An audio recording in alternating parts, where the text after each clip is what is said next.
Does this resonate? I'm going to read you a beginning of a story, a real story from a real woman. This book I am reading is full of stories from real women that wrote in anonymously. First, Morgan Barkis from the confidence stage, speaker, author, empowerment coach, exotic dance instructor, all the things.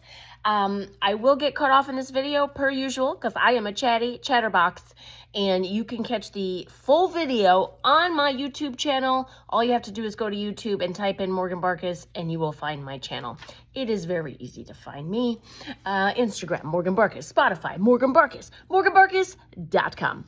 All right, so this book is full of real stories from real women all over the world who wrote in about their sexual fantasies. And this one starts, I don't see myself as a sexual being, as someone who can go out and get what they want, which is alarmingly disappointing. I wish I did, but as it stands, I don't, and I'm not sure how to. Perhaps it's because my self-esteem is low, or because I don't think I'm desirable. Maybe it's for a whole plethora of reasons. Who knows? When I read this, I wanted to see this woman in real life, stand in front of her, give her a big hug, and say, girl, let's talk. These are the kind of women I work with when I'm coaching people. My coaching program is for women who are wondering, am I desirable? Am I enough? I wish I was like this. Why can't I be like that? You can. You absolutely can. What is most personal is most universal. And these are very personal stories from real women, and they're real. And they're very personal, which means, there's a lot of other women that are feeling this way. Now, part of me, okay, so this book is called Want. Gillian Anderson put this book together. It's full of stories. She had thousands and thousands and thousands of entries and had to, compress it down. It's just, she couldn't put all the stories in this book, obviously. And I thought it was interesting that so many women, a lot of these women, they're from all over the world, and they don't put the ages in there. They put, I believe, their ethnicity, income, religion, sexuality, and relational status. Oh, and if they have children or not. And I notice a lot of these women are in relationships or partnerships or marriages, and I thought, so they have these fantasies and they're not sharing them with their partners because they could live these out, maybe, if their partner is open to it. And yet these women did not feel comfortable sharing these fantasies out loud. I mean, on the back of the book, she basically says, what do you want when no one is watching? What do you want when the lights are off? What do you want when you are anonymous? And she said, when we talk about sex, we talk about womanhood, motherhood, infidelity, and exploitation, consent and respect, fairness, love and hate and pleasure and pain. And yet for so many reasons, some complicated, some not so much, many of us don't talk about it. Our deepest, most intimate fears and fantasies remain locked away inside us until someone comes along with a key. Here's the key. So these women are sharing these stories anonymously, and I'm like, what if we could do this in real life though too? What if these fantasies could come true if you felt empowered to share them and live them out? And I'm not just talking sexual fantasies. Who is this woman that you want to be? And live out loud. My podcast is called Your Unapologetic Life. It's a podcast for women by women. I do solo episodes. I have women guests on my podcast, and you can find that on YouTube as well as Spotify. And I want women to be able to live out loud and live out their fantasies of being their most happiest selves, their most confident selves, to look at a picture and not think, oh, I hate how I look. To go, God damn, that's cute. I'm cute. And not in an egotistical way. I think women we're so programmed to not express ourselves and to people please and worry about what other people think. And there's this metric that we can never keep up to. And it's an arbitrary metric. Like, who says? My question always is, who says that? Like, I have to do this and I have to do that and I have to look like that and I have to do that. Who says? Like the woman that told me I needed Botox. Who says? You? I get to decide that. And my decision is no, thank you very much. Who says I have to do anything? Who said? Somebody just sent me something and, we had a laugh about it. She said it was something about like the average person has 8 partners, sexual partners in their life. And I was like, who says? And then we jokingly say that someone that has had more than that many partners is a hoe or a whore, and it's like, or a slut. I'm like, who says? How about we're just living our best lives and enjoying the delicious parts of being a human, which includes good food, good times, including sex. And who says how many partners I can have? What if I have sex with one guy 1,700 times, or have 1,700 partners? It's none of your business. Who says I can't? You know what I mean? And okay, I'm a little off on that one because that one really bothers me. I don't like when women are shamed for their sexuality. That really gets me going. Anyway, it was just interesting to me that